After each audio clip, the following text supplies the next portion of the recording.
ಮಾನ್ಯ ಅಧ್ಯಕ್ಷರೇ, ನಿಜ. ಯಾಕೆಂದರೆ ಯಾವುದಾದ್ರೂ ಒಂದು ಪ್ರಗತಿಪರವಾದಂಥ ಹೆಜ್ಜೆಯನ್ನು ಇಡ್ತಕ್ಕಂಥ ಸಂದರ್ಭದಲ್ಲಿ ಈ ರೀತಿ ಅಬ್ಸರ್ವೇಷನ್ಸ್ ಬರೋದು ಸ್ವಾಭಾವಿಕ. ಅವರ ಸಲಹೆಗಳು ಕೂಡ ಕೆಲವು ಉತ್ತಮವಾಗಿರ್ತಕ್ಕಂಥ ಸಲಹೆಗಳನ್ನು ಕೂಡ ಕೊಟ್ಟಿದ್ದಾರೆ. ಒಂದು ಒಳ್ಳೆಯ ಅಬ್ಸರ್ವೇಷನ್ಸ್ಗಳನ್ನು ಕೂಡ ಮಾಡಿದ್ದಾರೆ. ಒಂದು, ಮಾನ್ಯ ವಿರೋಧ ಪಕ್ಷದ ನಾಯಕರಿಗೆ ಯಾವುದೇ ಕ್ರಿಮಿನಲ್ ಲಾ ಕಾನೂನನ್ನು ಮಾಡುವಾಗ ಅದು ಯಾವಾಗಲೂ ಪ್ರಾಸ್ಪೆಕ್ಟಿವ್ ಆಗೇ ಇರಬೇಕು ಅಂತ, ರಿಟ್ರಾಸ್ಪೆಕ್ಟಿವ್ ಆಗಿ ಕ್ರಿಮಿನಲ್ ಲಾಗಳನ್ನು ಮಾಡೋಕ್ಕೆ ಬರೋದಿಲ್ಲ ಅಂತ. ಅದರಿಂದ ಅದು ತಮಗೆ ಒಂದು ಕ್ಲಾರಿಫಿಕೇಷನ್ ಕೊಡೋದಕ್ಕೆ ಬಯಸ್ತೀನಿ. ಮಾನ್ಯ ಸುರೇಶ್ ಕುಮಾರ್ ಅವರು ಈ ಸೌಂಡು ಇದ್ರ ಬಗ್ಗೆ ಮಾತಾಡಿದ್ದಾರೆ. ಈ ಡಿ ಜೆಗಳು ಹಾಕ್ಕೊಂಡು ಸಿಕ್ಕಾಬಟ್ಟೆ ಶಬ್ದಗಳು ಮಾಡಿಕೊಂಡು ಹೋಗ್ತಕ್ಕಂಥದ್ದು, ಅದಕ್ಕೊಂದು ರೆಗ್ಯುಲೇಷನ್ ತರಬೇಕು ಅಂತ. ಅದನ್ನು ನಾವು ರೂಲ್ಸ್ನಲ್ಲೇ ಮಾಡ್ಕೊಳ್ಬೋದು, ಇದರಲ್ಲೇನು ಅಗತ್ಯ ಇಲ್ಲ ಅನ್ನುವಂಥದ್ದು.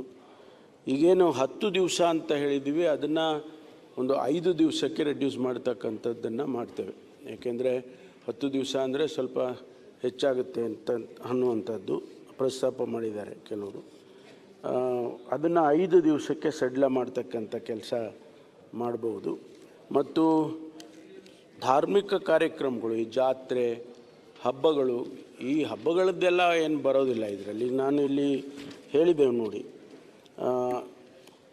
ಉಪಬಂಧಗಳು, ಈ ಅಧಿನಿಯಮದ ಉಪಬಂಧಗಳು ಖಾಸಗಿ ಆವರಣಗಳಿಗೆ ಆಚರಿಸುವ, ಅಂದರೆ ನಿಮ್ಮ ವಿದಿನ್ ಕೆಲವು ಧಾರ್ಮಿಕ ಕಾರ್ಯಕ್ರಮಗಳು ಕೂಡ ಒಳಗಡೆನೇ ಇರುತ್ತೆ, ಎಲ್ಲಾದರೂ ಅಂತ, ಅದು ಒಳಗಡೆ ಪ್ರೆಮೈಸಸ್ಸಲ್ಲೇ ಇರುತ್ತೆ, ಹೊರಗಡೆ ಇರೋದಿಲ್ಲ. ಅಂಥದ್ದಕ್ಕೆ ಎಕ್ಸಂಪ್ಷನ್ ಇದೆ. ಮತ್ತು ಕೌಟುಂಬಿಕ ಕಾರ್ಯಕ್ರಮಗಳಿಗಂತೂ ಎಕ್ಸಂಪ್ಷನ್ಸ್ ಕೊಟ್ಟೇ ಇದ್ದೀವಿ.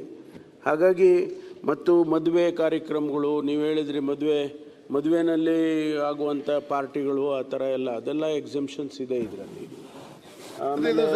ಗಣಪತಿ ಇದೆಲ್ಲ ಗಣಪತಿ ವಿಸರ್ಜನೆ ನಮಗೂ ಅರಿವಿದೆ. ಈಗ ನಾವು ಇದು ನಮಗೂ ಅಪ್ಲೈ ಆಗಲ್ವಾ? ನಮಗೆ ಸರ್ಕಾರದಲ್ಲಿದ್ದೇವೆ, ನಮಗೆ ಮಾತ್ರ ಎಕ್ಸಂಪ್ಷನ್ ಏನಿಲ್ಲ ಅದರಲ್ಲಿ, ಅದು ನಮಗೂ ಅಪ್ಲೈ ಆಗುತ್ತೆ. ನಾವು ಆ ಕಡೆ ಬಂದಾಗಲೂ ನಮಗೂ ಅಪ್ಲೈ ಆಗುತ್ತೆ.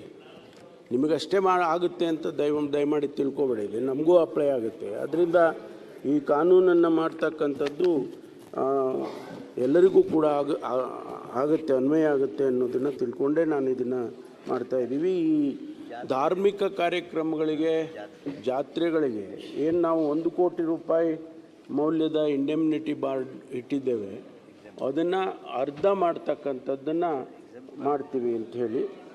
ಆಮೇಲೆ ಯಾಕೆಂದರೆ ಆಗಲ್ಲ ಒಂದು ನಿಮಿಷ ಸರ್, ಕಮರ್ಷಿಯಲ್ ಸರ್, ಈಗ ಒಂದು ನಿಮಿಷ, ಜಾತ್ರೆಗಳಲ್ಲಿ ಬಾಂಡ್ಗಳನ್ನು ಮಾಡಲಿಕ್ಕೆ ಸಾಧ್ಯನೇ ಇಲ್ಲ. ಈಗ ಉದಾಹರಣೆ, ಸುಮ್ಮನೆ ನಮ್ಮೂರಲ್ಲಿ ಒಂದು ಕಂಬಳ ನಡೆಯುತ್ತೆ.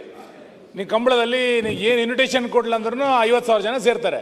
ನೀವು ಅದಕ್ಕೆ ಕಂಬಳ ಸಮಿತಿಯವರು 50 ಲಕ್ಷ ಬಾಂಡ್ ಇಡಬೇಕು ಅಂದರೆ ಈ ಕಂಬಳ ನಡೀಲಿಕ್ಕೆ ಸಾಧ್ಯ ಇಲ್ಲ. ಹಣ ಕೇಳೋದಿಲ್ಲ, ಆಯೋಜಕರು ಮಾಡಕ್ಕಾಗಲ್ಲ. ಆಮೇಲೆ ಹೆಚ್ಚು ಕಡೆ ಕಟ್ಟಲೇಬೇಕಲ್ಲ.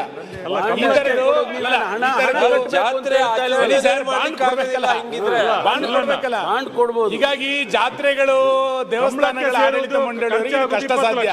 ಇದನ್ನ ಸ್ವಲ್ಪ ಪರಿಶೀಲನೆ ಮಾಡಿ, ಇಲ್ಲ ಅಂತಂದ್ರೆ ಇದನ್ನ ಸದನ ಸಮಿತಿ ಕೊಡಿ, ಸ್ವಲ್ಪ ಚರ್ಚೆ ಮಾಡೋಣ.